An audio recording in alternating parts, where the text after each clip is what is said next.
Bonjour chers internautes. Nous allons vous parler de El Hadj Gamou. El Hadj Gamou est né dans une famille de bergers en 1964 à Tidermen, dans le cercle de Ménaka. C'est un Touareg Ingad, une tribu vassale selon l'organisation traditionnelle de la société Touareg. En 1980, à l'âge de 16 ans, il rejoint l'armée libyenne au sein de la Légion verte, il y rencontre notamment Iyad Agali.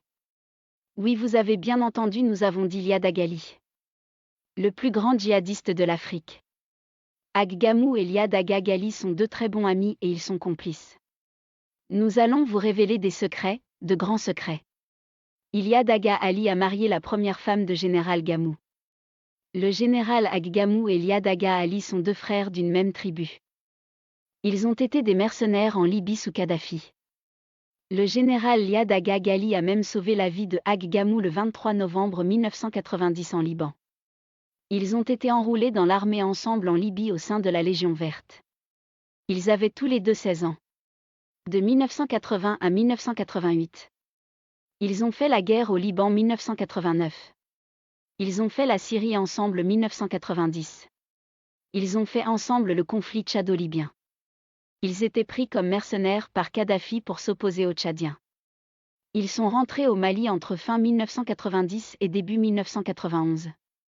Quand le général Moussa Traoré, président du Mali, s'affaiblissait, sur son trône suite aux révoltes de la population, avant le 22 mars 1991 où Oumar Mariko a regroupé des milliers d'étudiants pour manifester.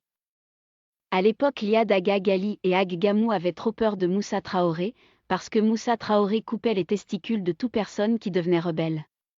À cause des événements de mars 1991. Iyad Agali et Gamou ont profité pour créer leur rébellion. Le but était de faire tout pour que le Nord soit un pays des Africains à la peau blanche comme eux. C'est-à-dire les Tamachiques. Quand Gamou a réussi à créer cette rébellion avec Iyad Agali. Ils ont été financés par la France sous le président François Mitterrand. Voilà le début d'une grande rébellion et en échange d'exploitation des ressources minières. 3 sur 4 de la surface était en exploitation par la France, ce qui a permis à la France d'être parmi les pays les plus puissants au monde. Le Gamou a ordonné que sa ville natale Ménéka soit une région. Il a ordonné d'être gradé. Il a ordonné qu'on enroulait beaucoup de jeunes du Nord dans l'armée. Lui et Iyad Agali ont donc décidé de calmer la rébellion, et même une nouvelle stratégie de guerre. Lui et Iyad Agali ont créé le MPA en 1994. Ils ont travaillé avec Ansardine, AQMI, Mujao et MNLA. Ils ont travaillé avec Ibrahim Ajebaanga qui a été assassiné le 26 août 2011. Dont on vous a fait croire que c'est par un accident de voiture. Gamou n'accepterait jamais que des Russes fassent une opération au Mali. La convention qu'il a signée avec la France n'autorise pas cela. Maliens et Maliennes, le général Gamou organisera une rébellion bientôt contre vous. Avec Iyad Agali et ça va être très grave.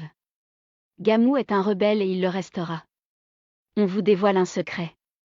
Un ancien document monté par la France depuis les années 1899 montre que le nord du Mali ne fait pas partir du Mali.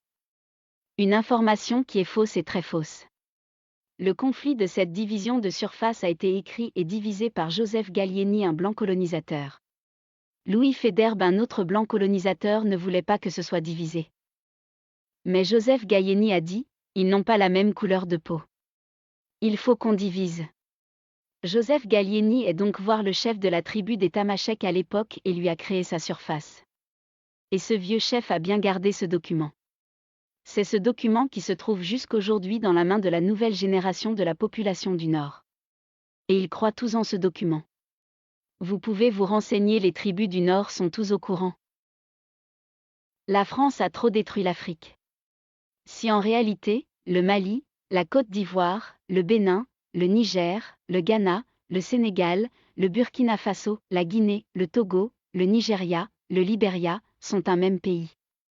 Si vous ne croyez pas, faites des tests ADN. Vous trouverez vos parents de l'autre côté.